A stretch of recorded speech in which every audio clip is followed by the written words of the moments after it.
India's Kitchen. ഇതെൻ്റെ second റെസിപ്പിയാണ്. ഇന്ന് ഞാൻ ഉണ്ടാക്കാൻ പോകുന്നത് ഒരു കേര ഫ്രൈ ആണ്. ചൂരയുടെ വേറെ ഒരെണ്ണം വെള്ളക്കേര എന്ന് പറയും.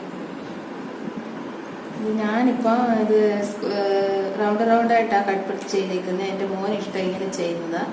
നിങ്ങൾക്ക് സ്ക്വയർ വേണമെങ്കിലും കട്ട് ചെയ്യാം.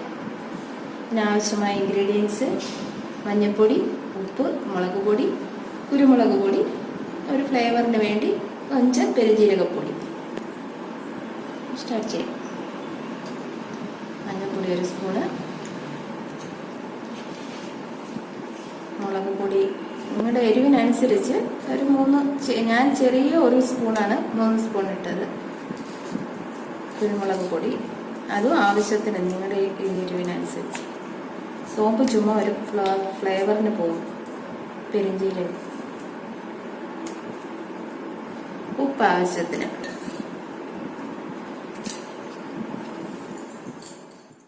ഒരു 1/2 സ്പൂൺ വെളിച്ചെണ്ണ കൂടെ ഇട്ടിട്ട് ഇത് നല്ലതായിട്ട് പുരട്ടുക.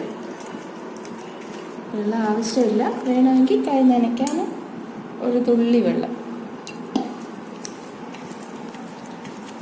നല്ല തേച്ച് പിടിപ്പിക്കണം എല്ലാ പീസിലും. ഇത് എത്ര നേരം വെച്ചേക്കുന്നോ അത്രയും ടേസ്റ്റ് ആയിരിക്കും. തേച്ചിട്ട് ഫ്രീസറിൽ ഒരു ½ ആൻ അവർ അല്ലെങ്കിൽ ഒരു 1 അവർ വെച്ചാൽ കറക്റ്റ് ആയിരിക്കും. ചെയ്യുമ്പോൾ തലേന്ന് ചെയ്ത് വെച്ചാൽ എടുത്ത് ചെയ്യുമ്പോൾ നല്ലതായിരിക്കും.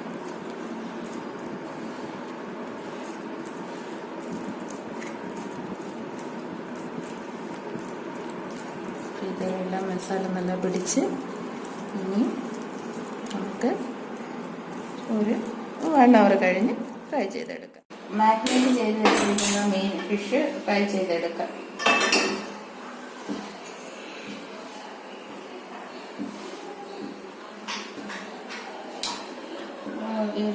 ഇച്ചിരി എണ്ണ ഒഴിക്കാം. ഇതിന് ഒത്തിരി എണ്ണ ആവശ്യമില്ല. അത് മീനിനകത്ത് നിന്ന് തന്നെ കുറച്ച് നെയ്യെല്ലാം വരും. എണ്ണ ചൂടാകട്ടെ.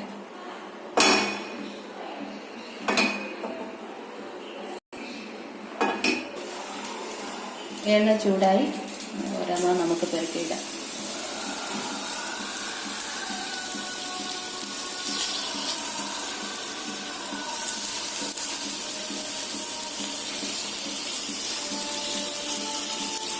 ഇത് സിമ്മിൽ ഇരുന്ന് നല്ല മൂത്ത് വരുമ്പോൾ ഒരു സൈഡ് ഒരു 5 നിമിഷം കഴിഞ്ഞ് തിരിച്ചിടാം.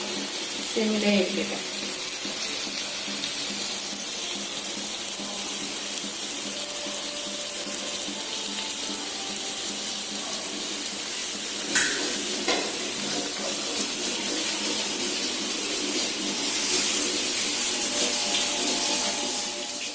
പിന്നെ ഇത് ഒരു സൈഡ് മൂത്തിട്ടുണ്ട്, തിരിച്ചിടാം.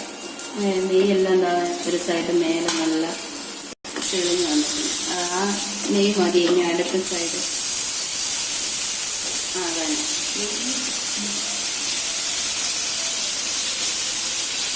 തന്നെ നെയ്യ് നല്ല തെളിഞ്ഞ് വന്നിട്ടുണ്ട്. ഈ നെയ്യുടെ ഇത് മതി. ആ അടുത്ത സൈഡ് മൂന്ന്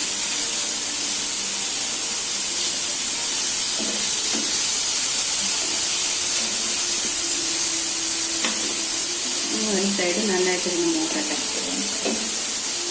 ഒരു 5 മിനിറ്റ് സിമ്മിലേ ഇരിക്കും. ഇപ്പം നല്ല മൊരിഞ്ഞ് നല്ല ബ്രൗൺ കളറായിട്ടുണ്ട്. ഗ്യാസ് ഓഫ് ചെയ്യാം.